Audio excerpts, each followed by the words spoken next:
le deuxième volet de l'entretien qu'a accordé Dr Kalo Vessali à Élevage d'Afrique Info, ce spécialiste des maladies animales évoque l'important rôle des populations ivoiriennes dans la lutte contre la rage.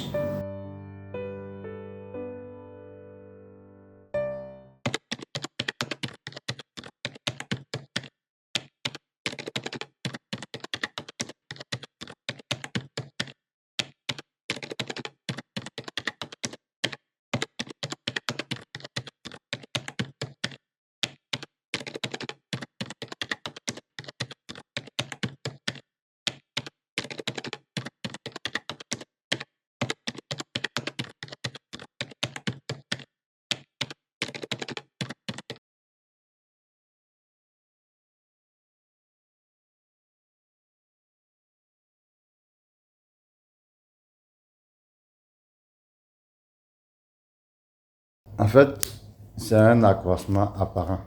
Parce que quand vous avez un iceberg, que vous descendez en profondeur, vous vous rendez compte que ce qui était au sommet ne reflète pas la réalité de l'iceberg. C'est ce qui est en train d'être arrivé. Et ce qui se passe actuellement, on a amélioré le système de surveillance de la maladie. Aujourd'hui, on a un système de surveillance beaucoup plus renforcé, intégré. Le ministère de la Santé et le ministère des Ressources animales travaillent ensemble pour détecter beaucoup plus de cas de rage. La sensibilisation s'est améliorée par rapport à il y a 10 ans. Donc vous aurez l'impression qu'il y a beaucoup plus de cas. Non, c'est maintenant qu'on décèle le nombre de cas qui existaient, qui passaient inaperçus. Pourquoi? Parce qu'on ne fait pas toujours le lien entre la morsure et la maladie. Quand vous êtes mordu aujourd'hui, une semaine après la plaie est finie, vous allez faire la maladie un mois plus tard.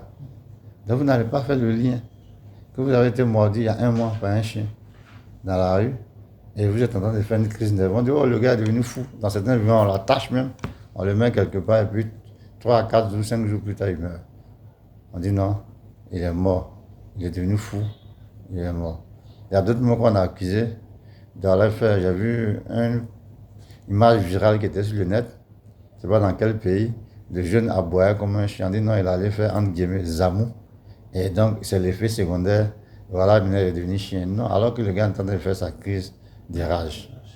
Donc, vous voyez, il y a beaucoup de morts inaperçus. Donc, ce n'est pas vraiment une croissance. Mais quand le système de surveillance se met en place, s'améliore, on aura beaucoup plus de cas. Sinon, la Côte d'Ivoire fait quand même un bond extraordinaire en matière de lutte contre la rage. Quoi qu'on dise, en Afrique de l'Ouest, on a le pays le plus avancé dans la lutte contre la rage. Il y a l'évaluation de l'Alliance mondiale de lutte contre la rage. En 2016, on était au niveau 1.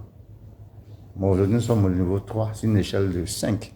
C'est le seul pays d'Afrique de l'Ouest qui a atteint ce niveau-là. Donc, il y a quand même de gros efforts qui ont été faits, mais malheureusement, ça ne suffit pas pour interrompre la maladie parce qu'il faut vacciner au moins 70% de la population canine pour pouvoir vaincre la rage. On a en moyenne 1,5 million de chiens. Ça veut dire qu'il faut vacciner au moins 1 million à 1,2 million de chiens par an pendant 5 ans. Si on réussit à le faire, on pourrait éliminer la rage.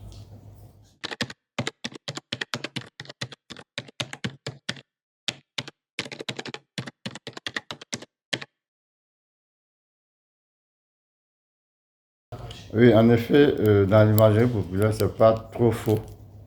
Parce que 98%, entre 98 et 99% des victimes de rage ont été mordues par des chiens. Mais on a eu aussi des cas de rage liés à des chats. Nous, on a eu des chats qui ont eu la rage. On a vu des bovins. On a eu un bovin à Saint-Pédro qui a eu la rage. Donc la rage peut affecter tous les mammifères à sang chaud. Tous ceux qui ont des mamelles là.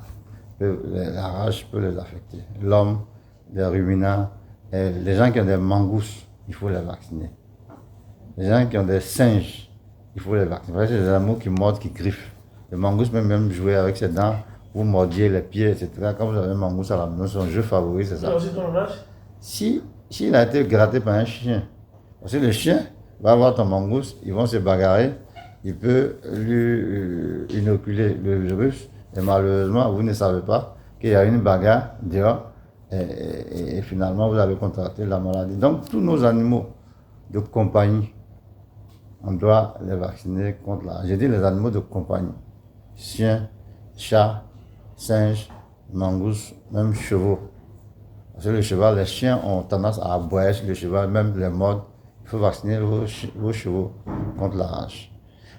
Mais le plus important pour nous, la meilleure manière d'interrompre la rage, puisque 99% des cas sont liés aux chiens, il faut que chacun vaccine son chien.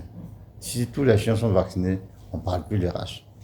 On peut vaincre la rage en une année. Si chaque propriétaire décide de vacciner son chien, on ne parlera plus de rage en Côte d'Ivoire.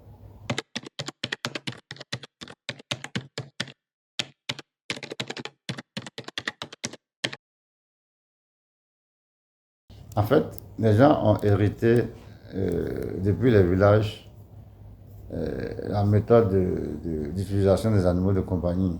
J'ai un chiot, je lui donne à manger, et à la limite même la nourriture est limite.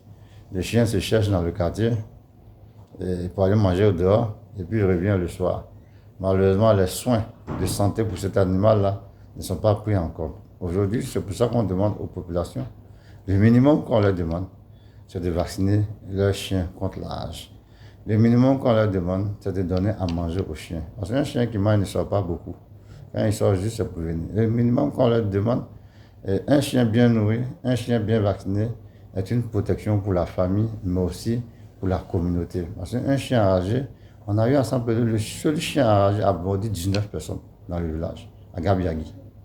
Donc, on voit un seul chien, de dégâts qu'il peut faire, c'est énorme. Donc, en le vaccinant, on protège sa propre famille d'abord et ensuite la communauté.